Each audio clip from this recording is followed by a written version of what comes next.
কোনো বিষয়ে আসলে সরকারের উচ্চ পর্যায়ের হস্তক্ষেপ দরকার।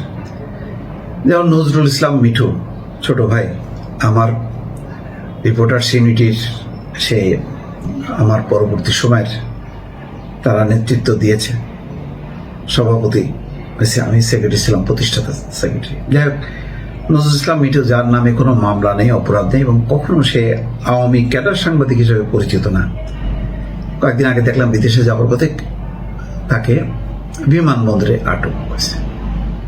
পরে বিভিন্ন সংস্থার মধ্যে কোনো সংস্থা বলছে না কোনো নেই, কিন্তু একটা গুরুত্বপূর্ণ সংস্থার আপত্তি, আমি আর নাম বললাম না, বিব্রত করতে চাই না কাউকে, তো তাদের আপত্তির কারণে সে যেতে পারেনি।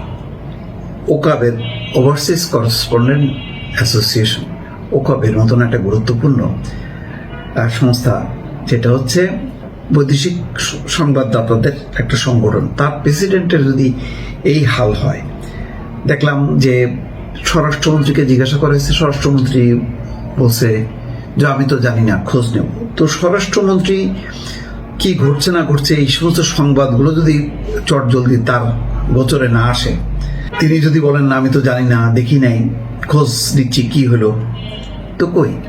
কালকে প্রশ্ন হলো, এখন পর্যন্ত তো আমি দেখলাম না যে তিনি কি খোঁজ নিয়ে কি করলেন। ঠিক একইভাবে তোফায়েল আহমেদ সহ 2 জনের বিরুদ্ধে গ্রেপ্তারি পরোয়ানা, কি অবৈধভাবে 1,25,00,000 টাকা অর্থ আত্মসাতের অভিযোগে 2 যুগ আগের মামলায় 69-এর গণ অভ্যুত্থান এবং 71-এর মুক্তিযুদ্ধের অগ্রসৈনিক আওয়ামী লীগের একসময় প্রভাবশালী নেতা সাবেক মন্ত্রী তোফায়েল আহমেদের বিরুদ্ধে গ্রেপ্তারি পরোয়ানা জারি করা হয়েছে। ওই যে তার অসুস্থতা এমনই যে তোফায়েল আহমেদ কাউকে চিনতে পারেন না, তার স্মৃতিশক্তি নেই, আদালতে উপস্থিত হয়ে মামলার কার্যক্রম অংশগ্রহণ করতে শারীরিকভাবে অক্ষম। এই যে ঘটনাগুলো ঘটছে, কয়েকদিন আগে আপনার এই ইউনিট সরকারের সময় ঠাকুরগাঁয়ে এক সাবেক মন্ত্রী, যে বয়স তার 85 বছর কি 90 বছর, মৃত্যুসজ্জায়, যখন তাকে নিয়ে যায় তখন সে ওই কি বলে উঠানে শুয়েছিল, তার মানে শরীরে মালিশ করা হচ্ছিল, মানে তার বোধ বুদ্ধিও নাই। তাকে অ্যারেস্ট করে নিয়ে গেল, তারপরে তার ফ্যামিলি অনেক কান্নাকাটি করলো।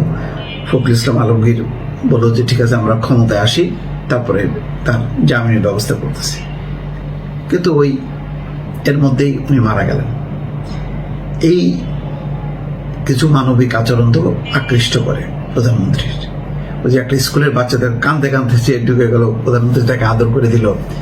এই ঘটনাগুলো আমাদেরকে খুবই উজ্জীবিত করে এই ধরনের। তারপর উনি হেঁটে যাচ্ছেন, সবার সাথে কথা বলতেছেন, হাত মিলাচ্ছেন।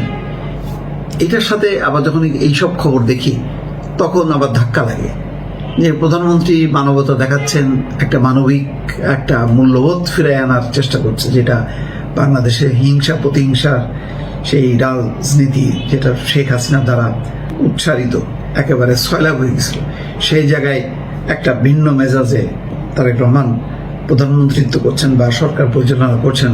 কিন্তু তার মধ্যে আবার যদি এইসব খবর দেখি তখন কষ্ট হয়। তো এই জন্য বলি যে এই সমস্ত ব্যাপারে সরকারের উচ্চ পর্যায়ে হস্তক্ষেপ দরকার, নতুবা সরকারের ভাবমূর্তি আসলে নষ্ট হবে।